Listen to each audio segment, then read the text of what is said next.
Hi everybody and welcome to Kids Talk. Today I'm going to show you 4 traps in the center game. So without further ado, let's get started.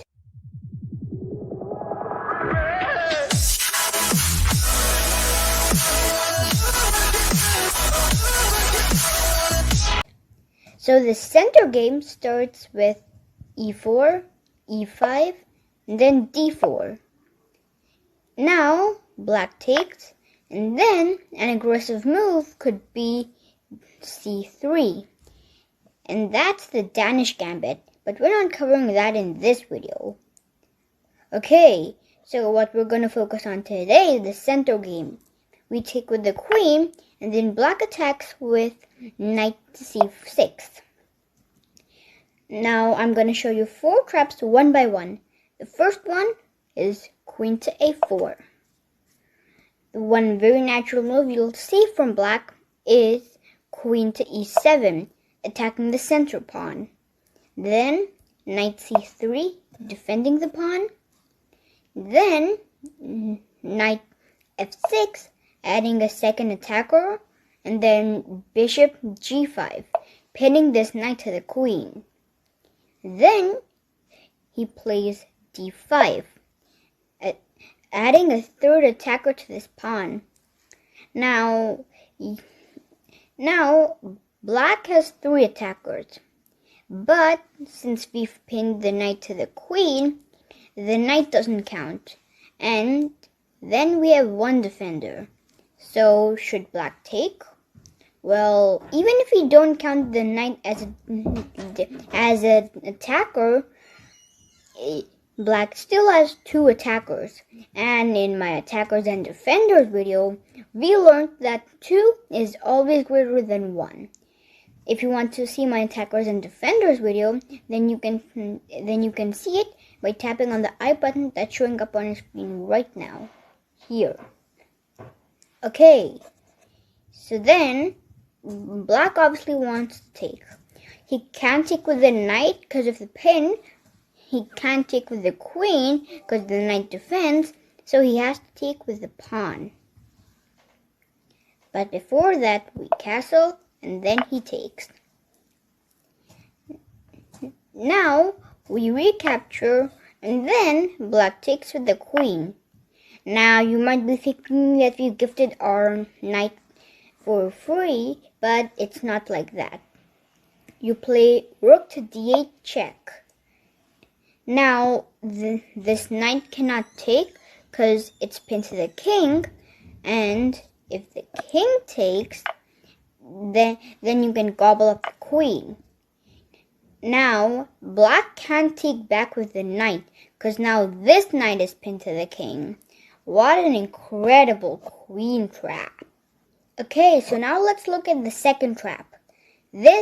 So after e4, e5, d4, and then the pawn takes, and then after knight c6, this trap is for black. So let's flip the board.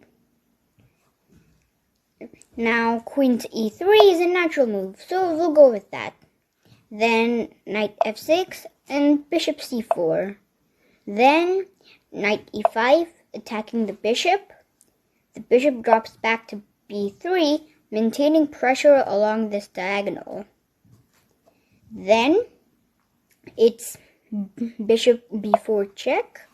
Now, if white blocks with the knight or bishop, then it's an equal position. But most often you'll see from pawn to c3, attacking the bishop.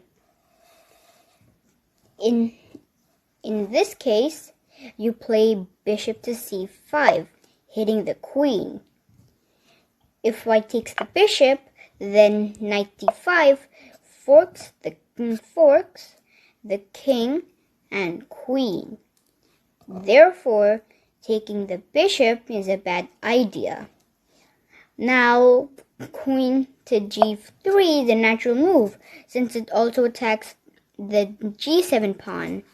But then, you can play bishop takes on f2 check, forking the king and queen again. Now, if the queen takes, then knight d3 forks the king and queen. And going back, if the king takes, then we have the other knight joining in the action with knight takes e4, and again, it's forking the king and queen. Wow, what an incredible queen trap. Now let's look at one more trap from black's side. After e4, e5, d4, e takes d4, queen takes d4, then knight c6, and queen e3, we straight away go for bishop b4 check. Again, the pawn blocks, and this time the bishop drops back to a5. Now, there could be many moves from here, like knight f3 or bishop b5, but bishop c4 is quite common, so let's go with that. So bishop c4, and now in the center game, black is generally reluctant to play knight f6 because of this pawn push. But in this thing, you can play this move because you have a secret little trap here. After knight f6, if white attacks with e5, then just stop and think, is there any powerful way of ignoring this threat and counterattacking? Yes, there is. We can go for a nice little tactic here, and you can just short castle like this. Now, if white takes your knight, then you can play this move, rook to e8, and the queen is pinned to the king. So black wins the queen, and he has a match-winning advantage in the game. Now, let's look at another game in which white used some powerful tactics to checkmate the other king. So we start off with e4, e5, d4, then e takes d4, queen takes d4, knight c6, then queen e3, then bishop b4 check, c3, then bishop a5, and then came bishop c4 in this position. Then black goes for knight e7, preparing to castle. White plays queen g3, and then black castles and ignores any such threats. Now, white did not go for bishop h6 in this position because it can easily be diffused by knight g6. Instead, he played h4, trying to control this square first. So, sensing a strong attack, black wanted to shift his pieces to the king side and started off with knight g6.